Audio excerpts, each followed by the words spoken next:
Dalam menghadapi sihir ini ada dua cara.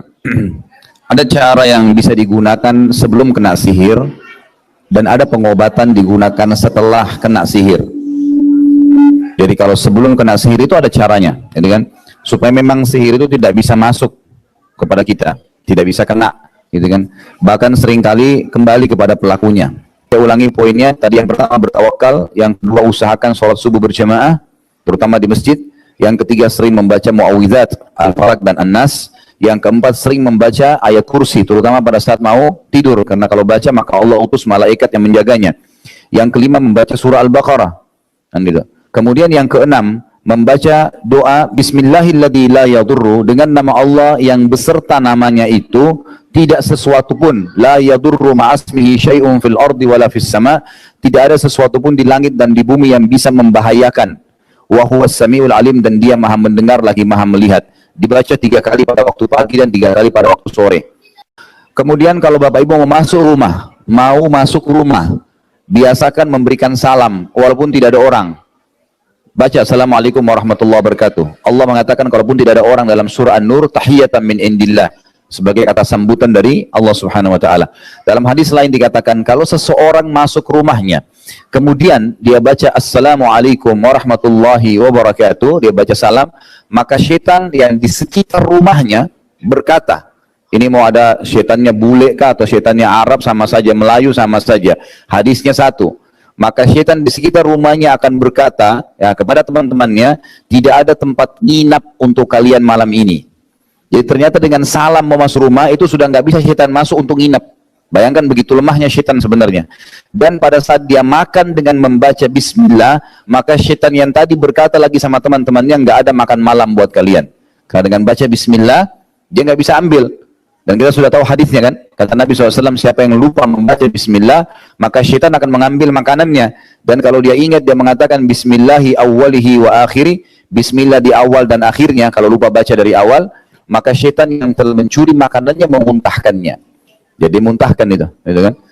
Makanya ini penting untuk diamalkan. Dan Bapak Ibu, saya pribadi, mungkin Bapak Ibu juga bisa rasakan, kalau mau makan dan minum, itu keluarin suara, bilang Bismillah. Karena seringkali kita lupa sebenarnya, kita anggap sudah baca, syaitan goda. Karena dengan kita lupa saja, dia sudah cukup untuk bisa makan. Kan? Makanya dibaca, dikerasin. Saya di istri dan anak saya begitu, baca Bismillah, keluarin suara, itu nggak apa-apa. Mungkin dengan kita baca, malah orang di sebelah juga dengar, dia juga baru baca akhirnya. Gitu kan? Kemudian juga menggunakan tangan, minum dan makan dengan tangan kanan, nggak boleh dengan tangan kiri. Ini banyak sekali di Indonesia ini.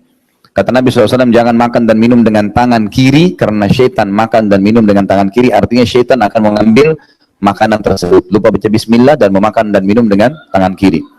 Selanjutnya adalah membaca doa a'udzu bikalimatillahi tammati min syarri ma khalaq. Ini sebenarnya nanti bukunya bisa dibuka begini, difoto ini. Disimpan di HP juga bisa, doa-doanya ini ya. Jadi kalau satu buku cukup lama, tapi kalau doa-doanya insya Allah bisa. Aku berlindung dengan kalimat-kalimat Allah yang sempurna dari keburukan apa saja yang telah diciptakan, 3 kali pagi dan 3 kali sore. Dan kata Nabi SAW, siapa yang membaca a'udzu bikalimatillahi tammati min syarri ma khalaq, maka tidak akan pernah ada yang bisa mengganggunya sampai dia kembali ke tempat yang dia ucapkan.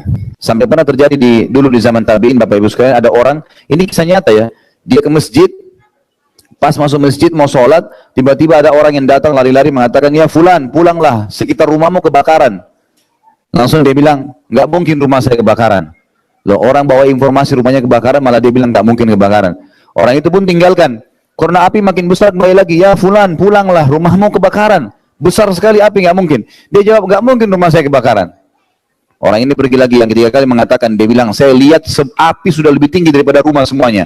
Kau percaya nggak percaya rumah akan kebakaran? Dia bilang tidak, rumah saya tidak akan kebakaran. Oh, yang bawa berita penasaran tanya, kenapa kau begitu yakin? Dia bilang karena saya pada saat keluar membaca a'udzu bikalimatillahi tammati min syarri ma khalaq. Dan Nabi SAW menjamin orang yang baca ini dari tempat dia ucapkan itu dia akan kembali dalam kondisi selamat, apapun selamat di situ. Termasuk rumah saya tadi ucapkan depan rumah, berarti rumah saya tidak akan terbakar. Dia yakin dengan itu. Subhanallah, beberapa jam kemudian api reda, semua rumah orang terbakar kecuali rumah dia. Kisah nyata itu.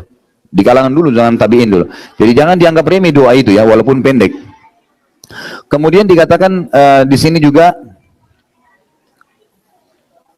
mengucapkan la ilaha illallah wahdahu la syarikalah lahul mulku wa lahul hamdu wa huwa ala kulli syai'in qadir. Ini kalau bisa dibaca 100 maka sangat baik. Dikatakan oleh Nabi pada pagi hari dan pada sore hari, ya, lagi iseng, lagi jalan, lagi di mobil baca. Kata Nabi SAW, siapa yang baca 100 kali di pagi hari atau 100 hari juga di sore hari, maka dia akan mendapatkan setiap baca 100 pahala membebaskan 10 budak. Lalu dicatatkan baginya 100 pahala, dihapuskan darinya 100 dosa, dan bacaan itu akan menjadi benteng yang sangat kuat dari syaitan pada harinya itu, pada paginya sampai sore hari. Kalau dia baca la ilaha illallah wahdahu la syarikalah lahul mulku wa lahul hamdu wa huwa ala kulli syai'in qadir, ini enggak ada yuhyi wa yumitnya ya. Nah, itu dibaca 100 kali. Dan dia akan datang hari kiamat membawa pahala, tidak ada yang menyamai pahalanya kecuali orang yang berbuat seperti dia atau lebih.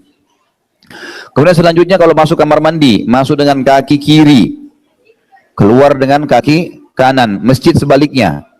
Masjid maksudnya pakai kaki apa? Kanan. Keluar pakai kaki kiri. Dalam hadis sahih riwayat Hakim, siapa yang masuk kamar mandi membaca a'udzubillahi minal khubuthi wal khaba'ith war rijza wan najis. Aku berlindung kepada Allah dari syaitan laki-laki dan syaitan perempuan serta kotoran dan najis. Ini dianjurkan untuk dibaca. Riwayat lain mengatakan a'udzubillahi minal khubuthi wal khaba'ith. Jauhkan kami dari syaitan laki-laki dan syaitan perempuan. Selanjutnya adalah sarapan dengan 7 butir kurma ajwa.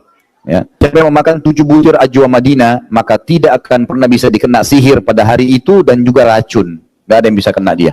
Makan pagi hari 7 butir.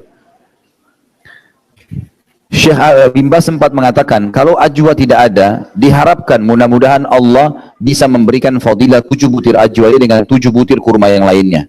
Kalau nggak ada, maka makan bukan kurma apa saja, niatkan untuk menjalankan sunnah Nabi tadi, gitu kan. Jadi ini anjuran-anjuran sebelum kena